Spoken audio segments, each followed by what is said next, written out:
Bonjour à toutes et à tous. Donc, juste avant de commencer, on va patienter une petite minute, le temps de laisser tout le monde se connecter.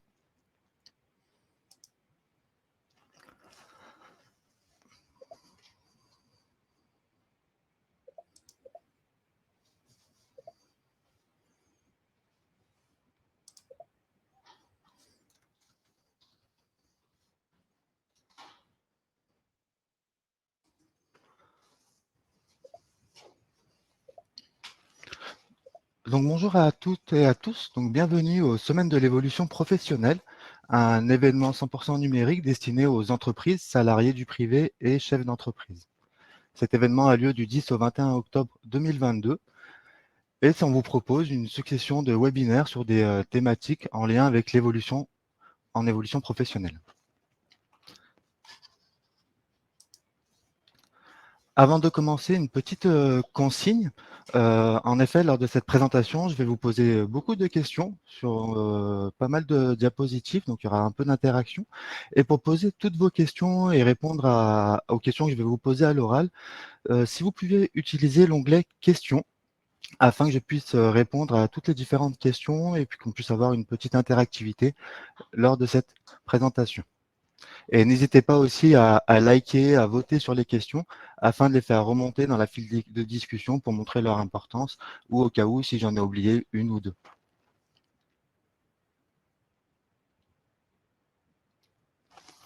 Donc les semaines de l'évolution, donc c'est un événement qui est du 10 au 21 octobre 2022, organisé par l'APEC, le réseau EVA, le groupement Évolution, la BGE Guyane, Antea RH Corse et Axis Martinique. Donc tous ces opérateurs sont des opérateurs en conseil en évolution professionnelle qui organise les semaines de l'évolution et en association avec des partenaires régionaux et nationaux. Cet événement est 100% digital, gratuit et accessible à tous. Et comme son nom l'indique, c'est des événements 100% sur des thématiques en lien avec l'évolution professionnelle. Donc ça représente plus de 100 webinaires. Pour me présenter, donc je suis Ludovic Valenza, manager de service en conseil en évolution professionnelle. CEP, on peut dire, c'est un raccourci, du réseau EVA, de la région Auvergne-Rhône-Alpes. Aujourd'hui, je vais vous présenter la thématique suivante. Je veux donner du sens à mon travail. L'objectif de cet webinaire, donc on va aborder plusieurs points. Tout d'abord, on va aborder l'importance du sens au travail. Pourquoi donner du sens au travail? Quelles sont les finalités? Quels sont les intérêts de donner du sens au travail? Et bien sûr, comment définir le sens au travail?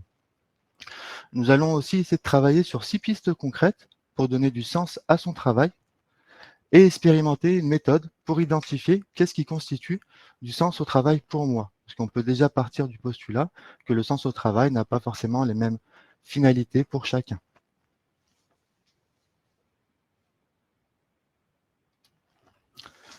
Le premier constat qu'on peut faire, près de 60% des actifs considèrent que la crise sanitaire a, a affecté leur situation professionnelle. Il y a eu un impact sur leur situation professionnelle, autant bien qu'au travail que de leur point de vue. Et suite au premier confinement, un tiers des Français interrogés envisageaient de changer de travail pour donner plus de sens à leur travail. Donc suite à l'enquête de Randstad en mai 2020. Et 51% des cadres jugent très important d'exercer un métier qui a du sens. Après, la question qu'on peut se poser, pourquoi donner du sens à son travail et quelle est la définition du sens au travail?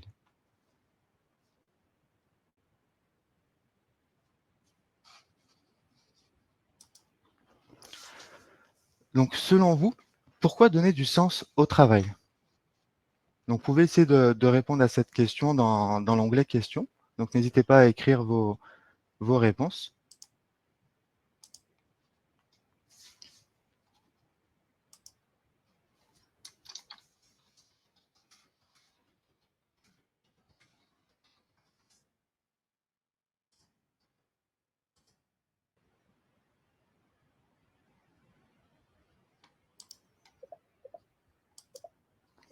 Donc je vois pour être motivé, épanoui. Donc n'hésitez pas à écrire dans l'onglet questions. Se sentir bien, cela donne du but, de la motivation.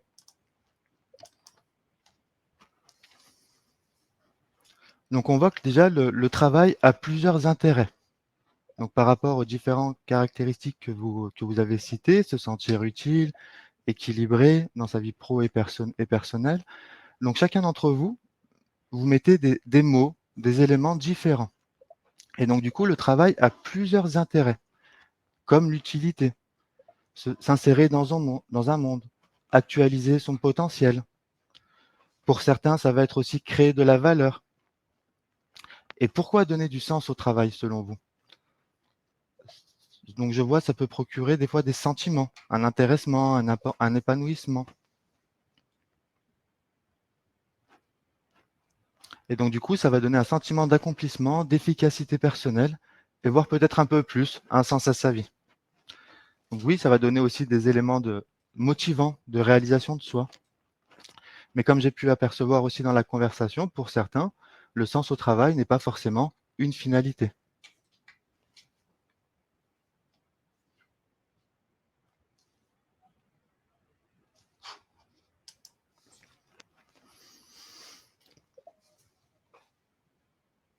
Donc je vois aussi une dernière réponse de Fabien. Donc pour être en adéquation avec ses valeurs ou avec soi, je ne vois pas forcément la fin.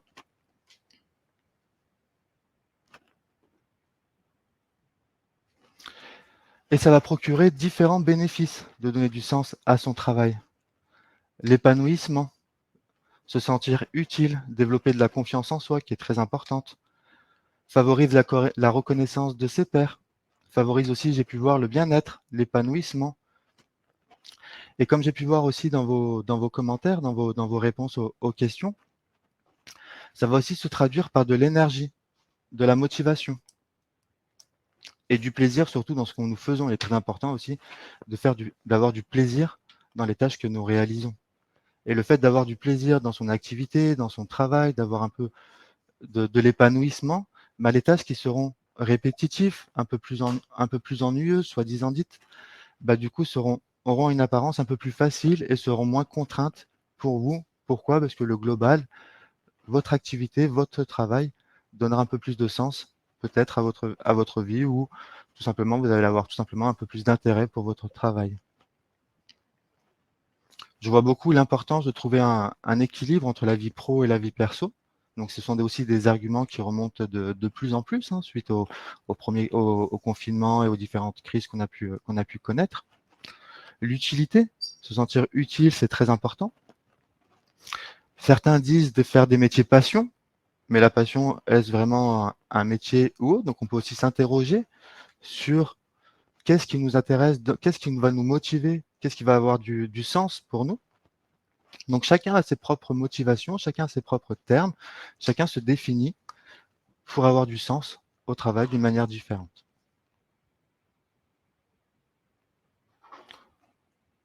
On peut aussi retrouver du sens au travail dans les missions qu'on nous confie, avec l'importance qu'on y donne pour avoir de la reconnaissance.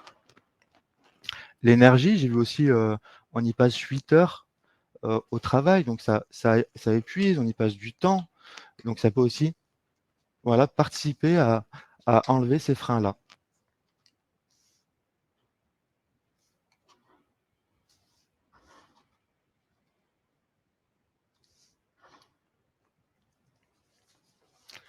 Donc je ne sais pas si vous avez entendu parler des bullshit job ou job à la con, excusez-moi du terme. Je ne sais pas si ça vous parle comme mot, les métiers bullshit, cette terminologie, cette terminologie-là. Donc c'est un mot anglais qui existe depuis 2013.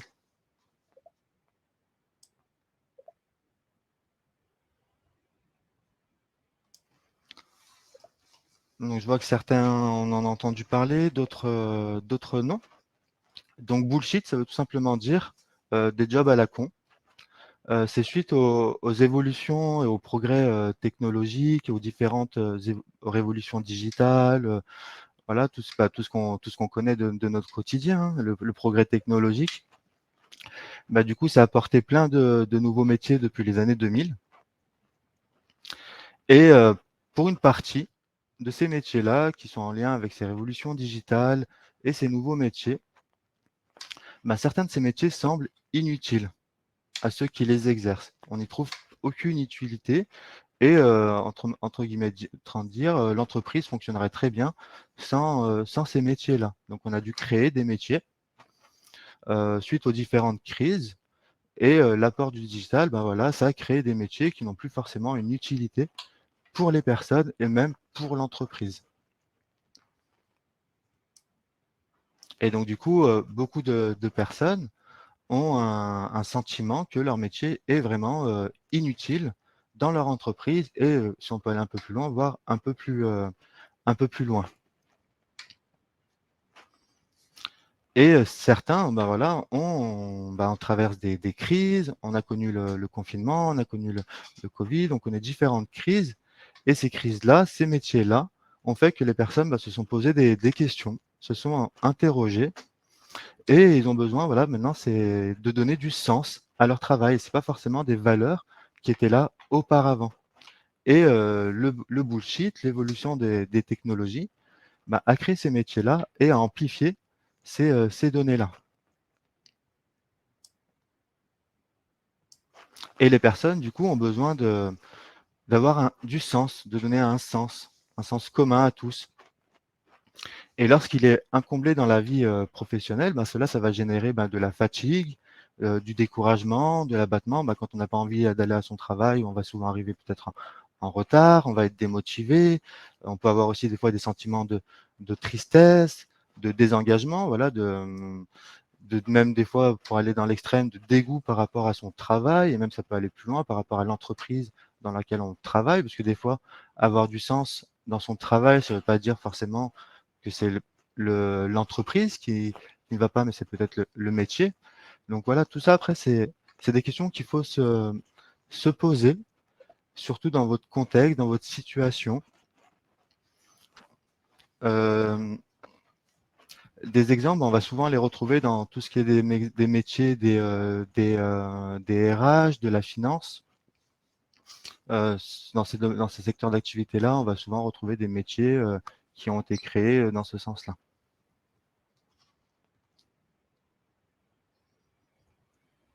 Donc je vois que certains ont commencé à découvrir cette notion-là. Oui, c'est une notion qui est de plus en plus présente dans les esprits. Il existe des livres sur cette thématique-là. Donc nous allons voir après, pour répondre à Cécile, les différentes formes de burn-out, bore-out. Donc nous allons le voir par la suite.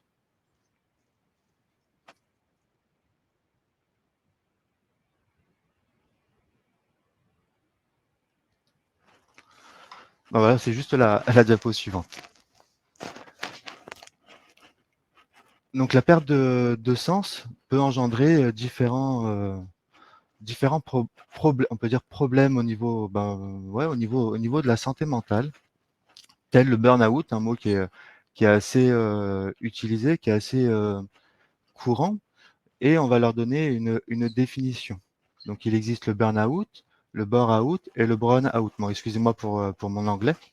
Donc le burn-out, donc c'est vraiment l'épuisement professionnel par rapport à une charge de travail conséquente. Les origines sont dans les années 70 où il y avait vraiment dans le travail un état de fatigue voilà, et de frustration dans ces années-là. Après, il existe la notion que vous avez citée, donc le bore-out, qui est différent que le burn-out, qui est en lien toujours avec l'épuisement professionnel, mais pas forcément par rapport à la charge de travail, mais plus par rapport à l'ennui, au manque de défis, au manque d'objectifs à atteindre. Pour certaines personnes, c'est important d'avoir des objectifs. Et cette notion-là va être définie par le bore-out.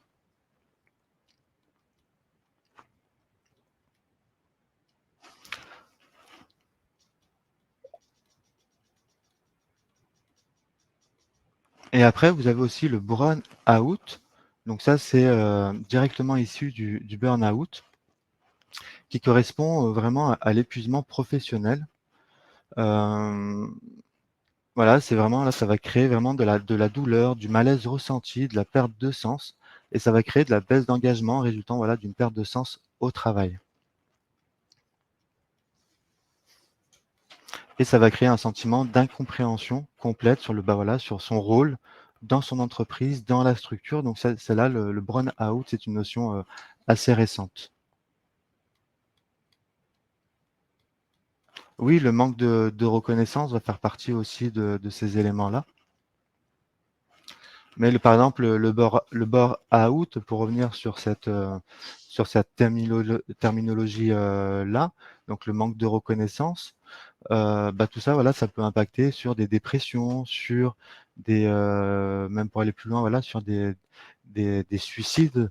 Donc, c'est vraiment des questions à se poser et surtout, quand on se sent dans ces sentiments-là ou autres, ben, c'est de comment dire? Même si on a c'est des situations assez compliquées et complexes, mais c'est de prendre les devants et d'agir sur son avenir professionnel et sur les métiers qui peuvent donner du sens en fonction de sa personnalité et autres. C'est vraiment prendre les devants et agir avant, voilà, d'être voilà, au maximum d'un burn-out, d'un bore-out ou même d'un burn-out. Le burn-out, ça va vraiment être lié avec la charge de travail. La charge de travail, une charge de travail trop importante va créer un sentiment d'épuisement, mais pas forcément de sens au travail. Je peux toujours avoir du sens dans mon travail, avoir, un sens par rapport à l'entreprise dans laquelle je travaille, par rapport à au métier dans lequel j'exerce. Je peux aimer mon métier, mais cependant la charge de travail qu'on me donne est tellement importante que du coup, je vais avoir un sentiment d'épuisement. Tandis que le burn-out, c'est vraiment en lien avec l'engagement au travail, résultant de plusieurs critères tels, l'épuisement, pardon, voilà, la fatigue, la douleur, le malaise, c'est vraiment plus fort que le burn-out et ça va vraiment créer un sentiment de perte de sens de son travail. Donc voilà, la différence va vraiment être sur les conséquences.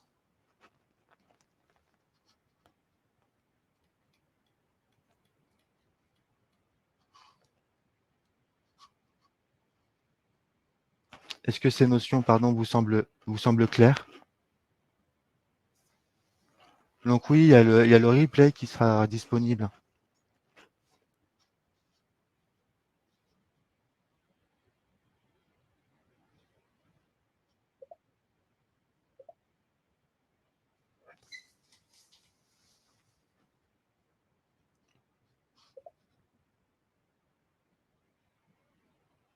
Oui, aussi le manque de reconnaissance, je le vois beaucoup revenir dans vos propos, participe beaucoup à ces malaises, à ces mal-être-là des salariés.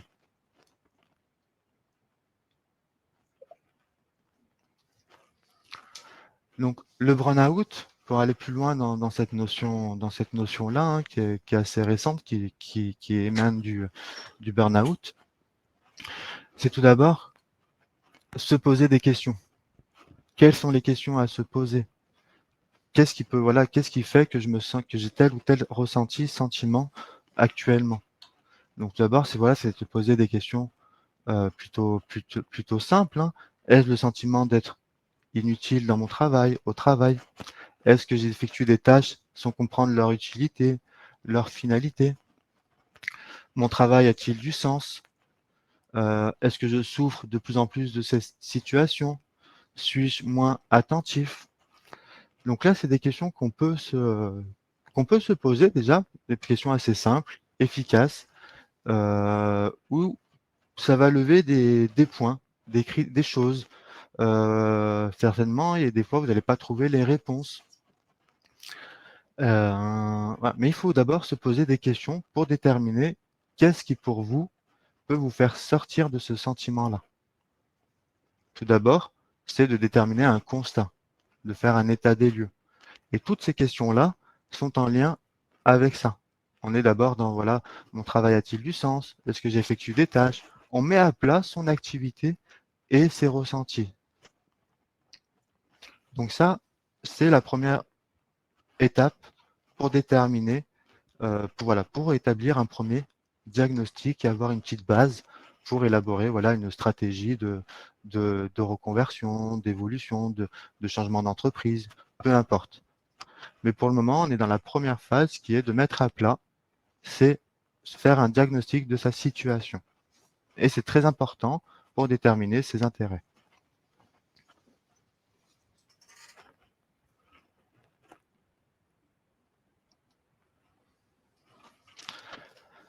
Le facteur du sens et de manque de sens.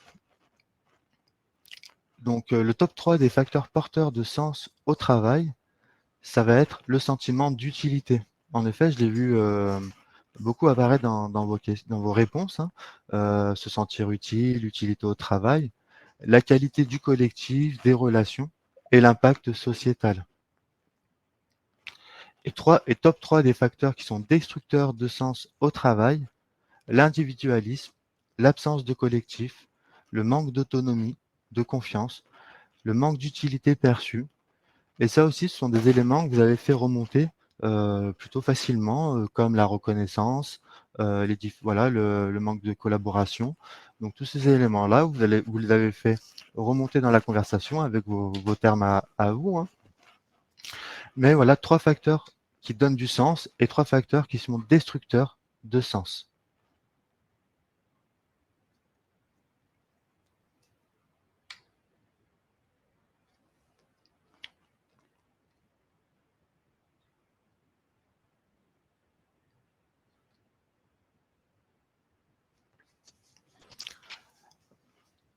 Est-ce que tout d'abord, avant de passer un peu à une méthodologie, à une présentation des différentes étapes, est-ce que tout d'abord pour vous, la définition de sens au travail, des facteurs de réussite, des facteurs de destructeurs, les questions qu'il faut un peu se poser vous semblent claires avant de vous montrer un petit peu par la suite des pistes de travail et de questionnement qu'on peut se poser?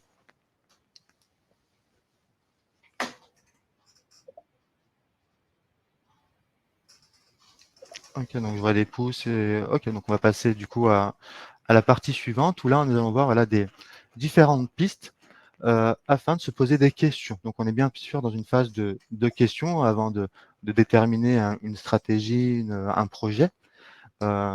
Surtout si vous n'avez pas d'idées de projet ou de métiers qui peuvent donner du sens à votre travail, hein. Donc là, par rapport à ce qu'on va dire, tout dép il faudra considérer par rapport à votre situation propre. Où est-ce que vous en êtes par rapport à, à ces différentes pistes pratiques et bien sûr adapter, ces présentations à, à votre avancement. Donc la première piste pratique, c'est tout d'abord prendre du recul sur sa propre contribution. Heu, Quelle est l'importance, ouais, dans votre organisation, des tâches? Quelles sont les tâches répétitives? Qu'est-ce qui vous permet de vous sentir utile dans votre organisation? Donc c'est vraiment prendre du recul sur sa propre contribution, son rôle, heu, voilà, pour identifier son importance au sein de son activité ou même au sein de son entreprise. Est-ce que je me sens utile dans mon entreprise? Donc l'utilité, c'est l'un des premiers critères que vous avez fait remonter. Donc ça me semble important déjà de se sentir la question: «Est-ce que me sens utile dans mon organisation, dans mon travail?» pardon. Excellent. Non, de préférence, utilisez l'onglet questions parce que moi je vois que l'onglet questions. L'onglet chat, j'ai pas trop, accès et donc utilisez, l'onglet questions pour poser, toutes vos questions. Merci, mais si j'ai oublié des questions, à la fin, j'essaierai de naviguer sur le chat et j'y reviendrai, mais j'ai que la vision sur l'onglet questions. Voilà, très importante est d'identifier aussi ces tâches répétitives. Comme vous l'avez dit, on passe du temps au travail, on passe 8 heures pour certains, j'ai vu dans leur travail, donc c'est important. On a souvent des tâches répétitives qui peuvent être un gros comment dire, désagrément, un gros frein dans son travail. Ça peut être très ennuyeux, des tâches répétitives. Et voilà, est-ce que je me sens utile dans mes tâches?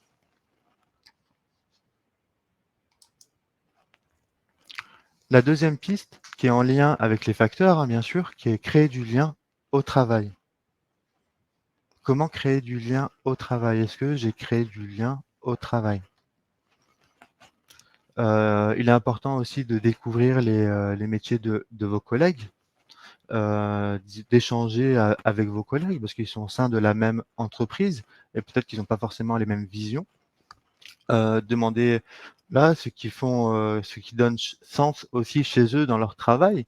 Parce que peut-être que dans votre entreprise dans laquelle vous travaillez, il y a peut-être des personnes qui ont du sens, voilà, dans leur travail, dans leur mission. Quels sont leurs sentiments sur l'utilité au travail. Et vous pouvez aussi rencontrer des personnes en externe, hein, pour poser des différentes questions. Mais voilà, qu'est-ce qui donne du sens au travail, surtout si vous avez perdu ce sentiment-là? Qu'est-ce qui donne du sens au travail à vos collègues tout simplement ou même à vos homologues, en externe? Donc il est très facile maintenant, c'est très facile, de rencontrer des professionnels ou de les interroger, hein, sur par exemple les réseaux sociaux comme Link. Vous pouvez facilement, voilà, rencontrer des professionnels ou même tout simplement rentrer en contact avec eux et les interroger, à travers les réseaux sociaux.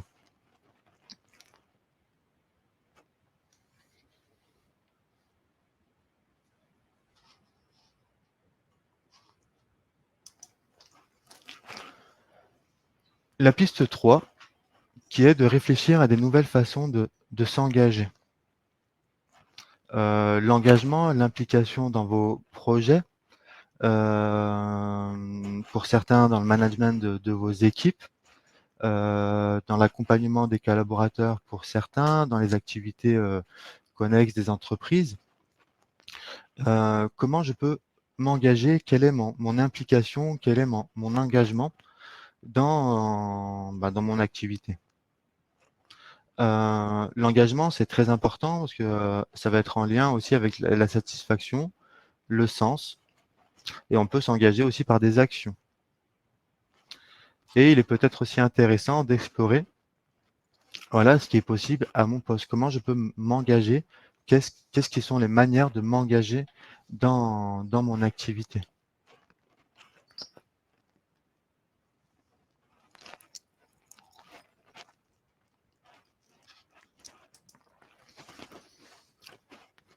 Contribuer aussi à la responsabilité sociale de l'entreprise, les dimensions RSE. Donc RSE, donc c'est tout simplement la responsabilité sociale de l'entreprise. Qu'est-ce qui peut, voilà, le RSE, donc comme chaque entreprise a une responsabilité sociale et environnementale. Donc, qu'est-ce que vous pouvez faire au sein de votre entreprise, voilà, pour donner du sens, surtout si vous aimez votre métier, hein. Parce que voilà, donner du sens, ça peut être par rapport au métier, par rapport à l'entreprise, etc. Donc, chacun a ses propres visions de sens, ou problématiques plutôt. Mais dans mon entreprise, voilà, qu'est-ce qui peut faire qu'il y a un développement social et de l'entreprise, et du coup, moi, je peux contribuer à ce développement-là, à cette dimension RSE. Et pour certains, ça peut aussi créer du sens à leur travail.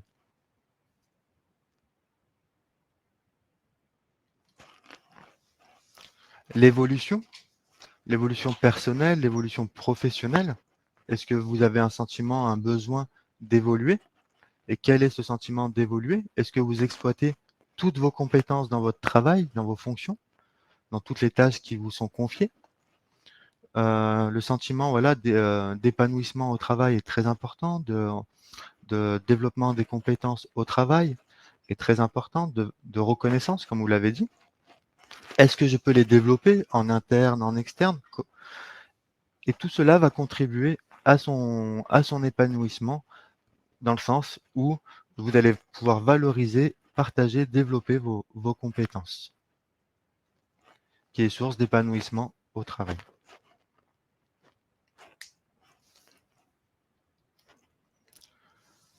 Le slow working, donc la piste 6, ça ne signifie pas travailler lentement ou moins efficacement. C'est travailler moins, mais mieux, être plus efficace au travail, plus performant. Et en arrêtant, par exemple, de brasser, voilà, de l'air inutilement, et plus agréable en prenant le temps, voilà, de se concentrer sur ces tâches et qui donnent du sens au travail. Définir ses priorités.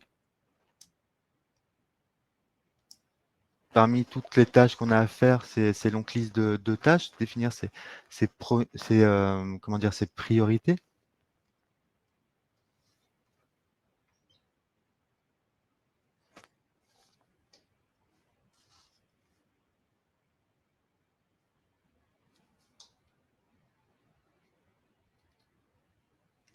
Et une des dernières solutions qui est changer de secteur d'activité et changer complètement d'entreprise. Peut-être puisque ma perte de sens est en lien avec mon activité, l'entreprise, et j'ai besoin de retrouver un sens dans tout cela. Donc l'idéal, c'est après comment c'est de trouver du coup un secteur d'activité, une entreprise qui peut donner sens à soi en changeant de secteur. Quelles sont les missions qui peuvent vous donner du sens? Quel nouveau métier? Parce que là, on parle voilà, peut-être de reconversion, de découverte d'un nouveau métier. Quel nouveau métier peut donner du sens à votre travail par rapport à l'état des lieux que vous avez effectué? Quel est le métier le plus en adéquation avec vos attentes, vos priorités? Si vous avez besoin voilà, de retrouver voilà, qu'est-ce qui peut favoriser la confiance en toi, en soi, le sentiment d'utilité. Euh,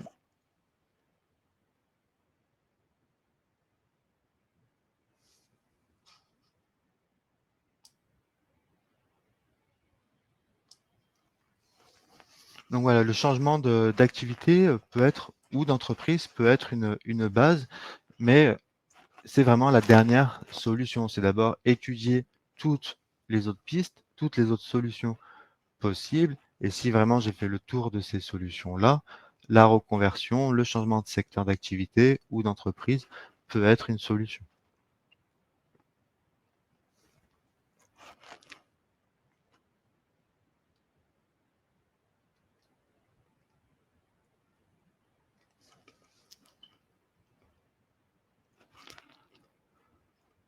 Donc, quand on est dans ces situations-là, quand on est dans une perte de sens au travail, quand on a envie de donner du sens à son travail, donc c'est toujours un peu le même principe, hein, donc c'est une autre méthodologie, donc 10 étapes pour se recentrer sur l'essentiel. Qu'est-ce qui est essentiel pour vous? Donc c'est un principe de questionnement. On établit toujours un état des lieux. Quand avez-vous été le plus satisfait dans votre vie professionnelle par rapport à vos différentes expériences? Peut-être qu'il y en a une que vous retenez plus qu'une autre. Pourquoi? Qu'est-ce qui a fait que cette expérience-là, vous la retenez et pas une autre? Que considérez-vous comme votre plus grande réussite au niveau professionnel? Quelles sont vos sources de réussite? Quelles sont vos motivations qui vous ont procuré telle ou telle réussite? Qu'est-ce qui a fait que vous avez atteint telle ou telle réussite? Donc très important, voilà, de se questionner.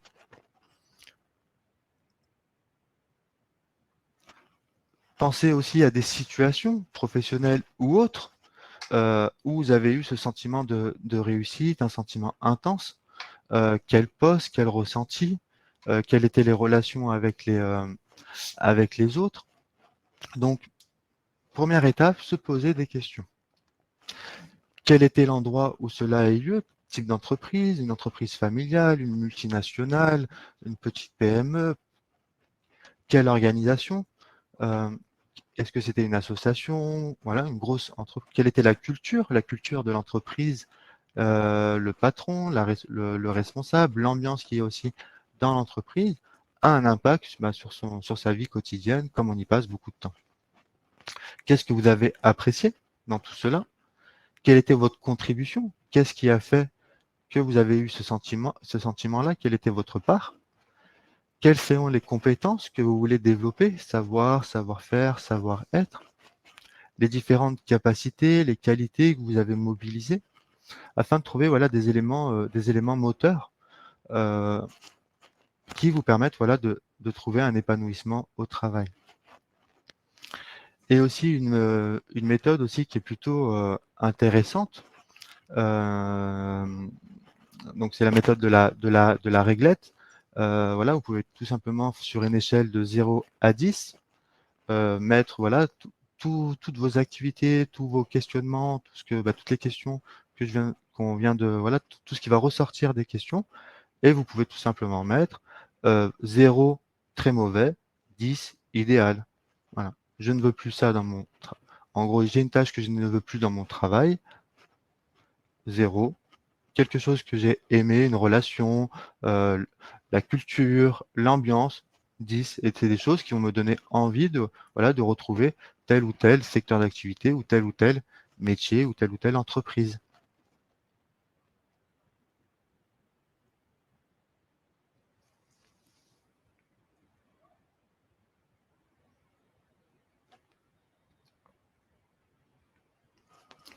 Sur le même principe, hein, sur une échelle de 0 à 10, pour rester dans les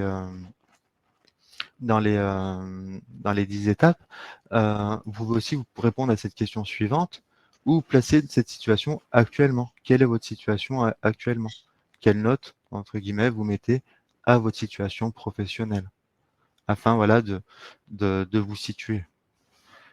Et que pourriez-vous faire? De vous poser la question, que pourriez-vous faire pour monter d'un cran sur cette échelle? Qu'est-ce qui vous permettrait de monter d'un cran? Quelles sont les compétences, les qualités, les différentes capacités mentionnées auparavant que vous pourriez mobiliser et comment?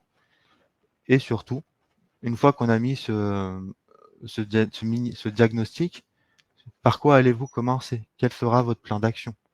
Et surtout, quand allez-vous le faire? Il est très important certes, on peut se poser toutes les questions, mettre à plat, établir le meilleur diagnostic. Vous pouvez, voilà, mais quel est votre plan d'action? Par quelle activité, par quoi allez-vous commencer? Et surtout, quand allez-vous le faire? Et comment, on pourrait rajouter. Et toutes ces questions, et toutes ces questions-là, ben, c'est très compliqué euh, d'y réfléchir tout seul. Vous pouvez mener des enquêtes, interroger, comme on a pu le voir, des collègues, des homologues, votre entourage. Euh, voilà. Mais il est très difficile, honnêtement, de se questionner sur tout ça et de pouvoir trouver des réponses à toutes ces questions.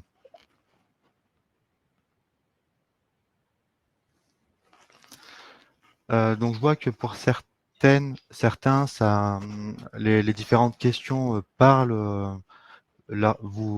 parlent, donc c'est plutôt positif.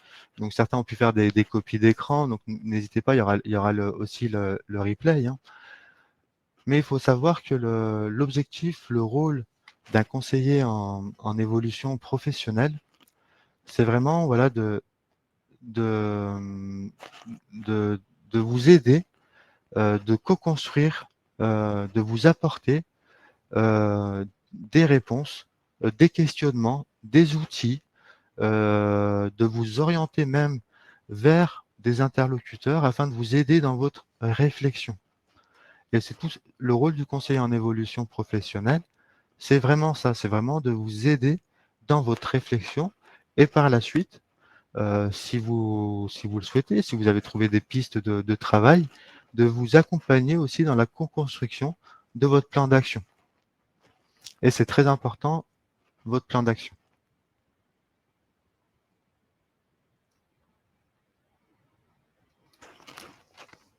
Donc,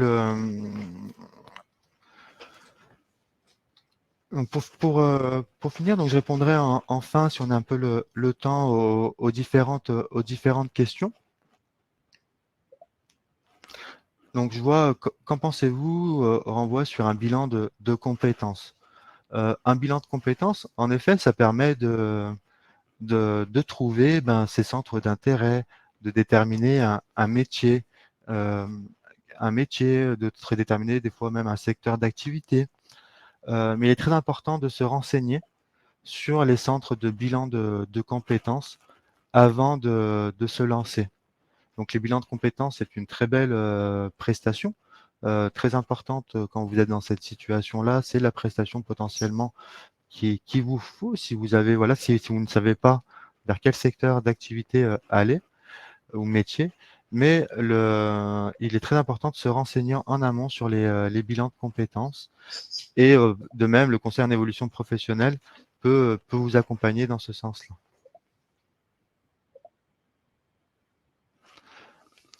Donc oui, donc je vois que certaines ont potentiellement déjà eu des rendez-vous avec des conseillers en évolution professionnelle. Oui, en fait, c'est vous, les accompagnements CEP par rapport à la question de Christelle. Est-ce que je peux changer de conseiller? Est-ce que je peux, est-ce que voilà, je peux toutes les questions, oui, en fait, c'est vous qui êtes maître de votre accompagnement et vous êtes libre de choisir la modalité, les heures de rendez-vous et si le conseiller, s'il y a voilà, il y a un conseiller, bien sûr, il va y avoir un échange, mais où il y a la potentiellement, vous pouvez changer. Donc pour revenir sur le conseil en évolution professionnelle, donc le conseil en évolution professionnelle, donc je vois plusieurs questions, peut-on en bénéficier plusieurs fois, etc. Donc tout ça, je vais vous le présenter maintenant. Donc oui, le conseil en évolution professionnelle, vous pouvez en bénéficier plusieurs fois. C'est inscrit dans le droit et c'est un droit que tous les salariés en France ont. Et c'est un service gratuit. Donc salariés et chefs d'entreprise. C'est un service gratuit, confidentiel entre le conseiller et vous, neutre. Le conseiller n'a pas de jugement à porter sur votre projet, accessible à tous et impartial. Ce n'est pas le conseiller en évolution professionnelle qui va vous dire en gros oui ou non. Le conseiller en évolution professionnelle, il est là pour vous accompagner, co-construire avec vous une réflexion en ayant un rôle un peu facilitateur. Le conseil en évolution professionnelle, c'est vraiment un processus d'appui aux salariés et aux chefs d'entreprise afin de faire le point sur cette situation professionnelle et de formaliser et de mettre en œuvre une stratégie visant à mettre en œuvre votre projet d'évolution. Quand je dis projet d'évolution, c'est peut-être une évolution en interne, peut-être préparer votre entretien professionnel, peut-être un projet de reconversion, peut-être vous avez besoin de prendre du recul sur votre situation, où vous êtes un peu perdu et vous avez besoin de déterminer un métier, un secteur d'activité qui peut avoir de l'intérêt pour vous. Le conseiller en évolution professionnelle peut aussi vous accompagner dans cette problématique-là, dans la recherche d'emploi. Donc c'est vraiment pour toute question professionnelle, si vous avez un projet ou non.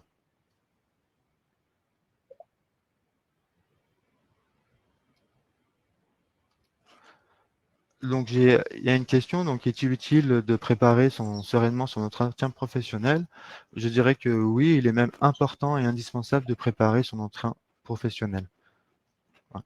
Par rapport à vos envies, à vos motivations, il est même indispensable parce que concrètement, c'est peut-être selon les entreprises, l'une des c'est une fois dans l'année et peut-être c'est la seule chance où vous allez pouvoir vous exprimer à vos responsables, parler de vos projets, de vos sources de démotivation, et cetera. Et des fois, c'est tout simplement un échange avec son responsable qui fait que la solution a été trouvée. Et tous les actifs ont droit au conseil en évolution professionnelle. Cependant, ça va dépendre de votre statut. Est-ce que vous êtes demandeur d'emploi? Ou là, l'opérateur en conseil en évolution professionnelle, ça va être Pôle emploi. Est-ce que vous êtes salarié du secteur privé ou chef d'entreprise? Et là, ça va être le réseau EVA, le groupement évolution, la BGE. Est-ce que vous êtes cadre et cadre demandeur d'emploi, l'APEC, les missions locales pour les moins de 26 ans, et Cap emploi pour les personnes en situation de handicap. Donc, tous les actifs ont un opérateur CEP.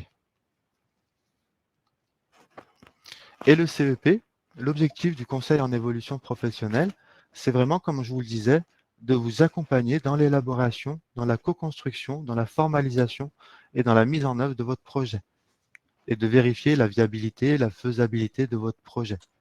Et c'est pour toute question professionnelle, toute envie professionnelle. L'évolution professionnelle, formation, reconversion, évolution interne, le développement des compétences, euh, la reconversion, la création ou la reprise d'entreprise, la certification professionnelle, la recherche d'emploi, la mobilité interne, la préparation à son entretien professionnel, prendre du recul sur sa situation. Donc tout à l'heure, il y avait une question, excusez-moi, je ne savais plus je sais plus de qui, mais il y avait une question, est-ce que le CEP peut faire un bilan de compétences?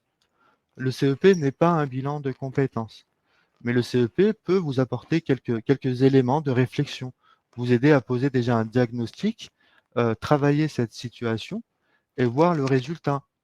Peut-être que le CEP va être suffisant, mais peut-être que le CEP ne sera pas suffisant et que vous allez avoir besoin, avoir la envie de faire un bilan de compétences. Donc c'est vraiment variable et c'est vraiment propre à vous.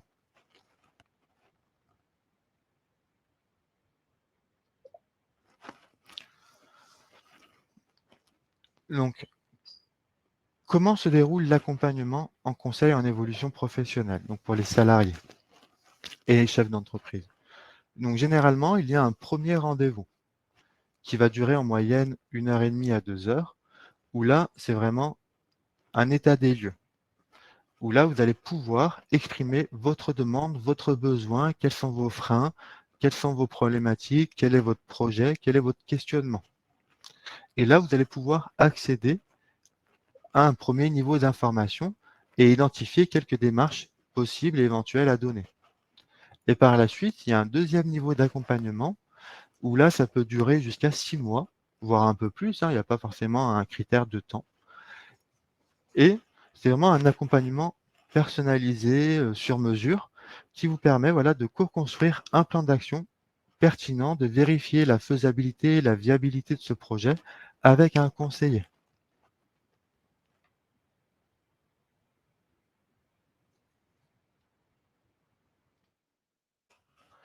Comment prendre un rendez-vous avec un conseiller en évolution professionnelle? Donc ne vous posez pas forcément des questions, hein, si vous ne savez pas quel opérateur, trouver. Sur le site, moncep.org, vous pouvez prendre un rendez-vous, assez facilement avec un conseiller en évolution professionnelle, en fonction de votre localité.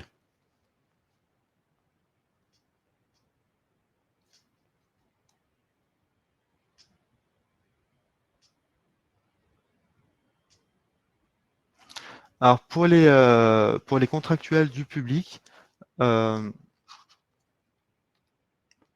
donc normalement, il faut se rapprocher de vos RH en fonction de votre territoire.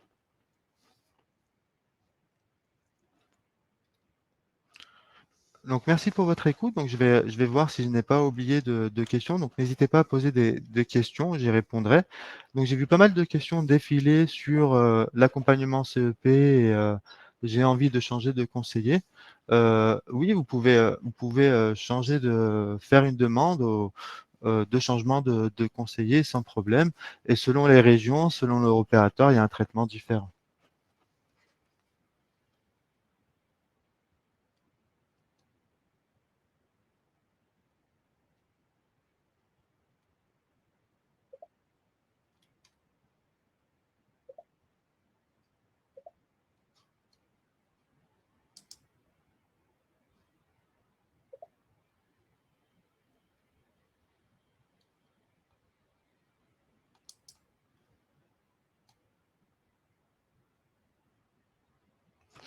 Donc, je vois ouais, donc Catherine dit: «Les psychologues du travail peuvent être, une aide». Il faut savoir que les conseillers en évolution professionnelle, sont des experts dans les différents domaines et pour la plupart, sont, pas tous, hein, mais beaucoup sont des, aussi, psychologues du travail, mais ça va pas être les mêmes, prestations.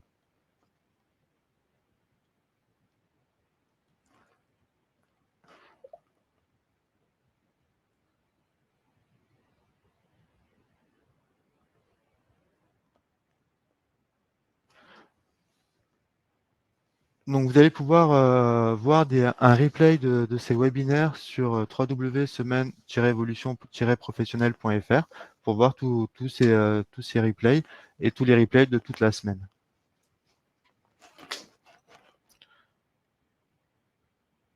Donc merci pour vos retours et merci beaucoup pour votre, participation et je vous souhaite à tous et à toutes une bonne journée. Merci, au revoir.